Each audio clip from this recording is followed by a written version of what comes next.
नमस्कार आदाब, मैं अनुप्रिया और आप देख रहे हैं the news wall. Ayodhya Ram मंदिर बनने पर भारतीय जनता पार्टी के प्रवक्ता प्रतुल शाहदेव का क्या कहना है, आज हम इस रिपोर्ट में आपको बताएंगे। प्रतुल जी, स्वागत है आपका द न्यूज़ वॉल में।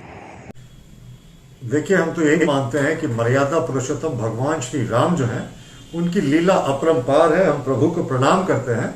उन्होंने ऐसे ऐसे लोगों को सद्बुद्धि दिया जो उनके अस्तित्व पर ही प्रश्न उठाया करते थे। हम 1949 से शुरू करते हैं बात को, जिस समय तत्कालीन फैजाबाद के जो डिस्ट्रिक्ट मैजिस्ट्रेट थे के नायर साहब, उन्होंने कहा कि अब मूर्तियों को वापस रखना चाहिए उस मंदिर के भीतर। लेकिन तत्कालीन प्रधानमंत्री नेहरू जी ने मना कर दिया और डिस्ट्रिक्ट मैजिस्ट्रेट को सस्पेंशन तक का सामना करना पड़ा। तो आप सोच सकते हैं कांग्रेस की क्या नियति थी, क्या उसकी सोच थी मंदिर के बारे में। और जिस समय सरदार वल्लभ भाई पटेल सोमनाथ मंदिर का पुनर्निर्माण चाहते थे, तो उस समय पंडित नेहरू ने सार्वजनिक रूप से इसका विरोध किया था। और अगर हम 2007 की बात करें तो 2007 में एक बड़ा इंपॉर्टेंट केस चल रहा था सुप्रीम कोर्ट के पास, जिसमें राम सेतु के रास्ते, राम सेतु जो था उसको तोड़कर एक पानी के जहाजों के जाने के लिए छोटा रास्ता बनाने का मामला आया था। उस समय हमारे पक्ष के वकीलों ने स्ट्रॉन्ग दलीलें दी थी कि ये प्रभु श्री राम की आस्था का विषय है, राम सेतु जो है वो पूरे देश की आस्था का विषय है, इसे नहीं तोड़ना चाहिए। तो उस समय जो तत्कालीन यूपीए की कांग्रेस वाली सरकार थी, उसने सुप्रीम कोर्ट में एफिडेविट किया था वर्ष 2007 में, और कहा था प्रभु श्री राम, सीता मां, वाल्मीकि और भगवान हनुमान जो है वो काल्पनिक कैरेक्टर है, यानी they are fiction characters.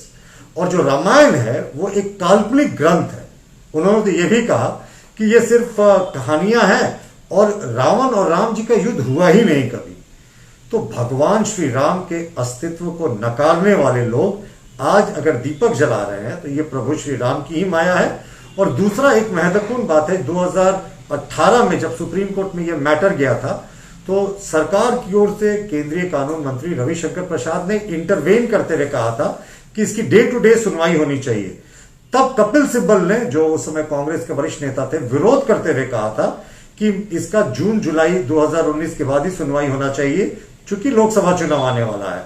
Supreme court ने 40 दिनों तक लगातार सुनवाई की सरकार की दलील मानकर, और फिर रामलला के मंदिर के मार्ग प्रशस्त हुआ कंस्ट्रक्शन का। तो आज जितने लोग प्रभु श्री राम की नैया पे सवार होना चाहते हैं, एक दिन इन्होंने ही रामलला के अस्तित्व को नकारा था। लेकिन बहरहाल हम मानते हैं कि भगवान श्री राम जो है वो पूरे देश की आस्था के विषय है, और राम पूरे देश के प्रतीक है। जहां कोई जाति पाति, जहां कोई धर्म संप्रदाय, जहां कोई मजहब, जहां ऊंच नीच वाली बात नहीं होती, जहां एक और भगवान श्री राम के गुरु वशिष्ठ उनके श्रद्धेय थे, तो दूसरी ओर निषाद राज भी उनके मित्र थे। तो प्रभु श्री राम का जो जीवन है वो आदर्शों का जीवन है, और कांग्रेस को इसे सीख लेनी चाहिए, क्योंकि उन्होंने ही कभी प्रभु श्री राम के अस्तित्व को नकारने का काम किया था। लाइक कीजिए, सब्सक्राइब कीजिए हमारे चैनल द न्यूज़ वॉल को।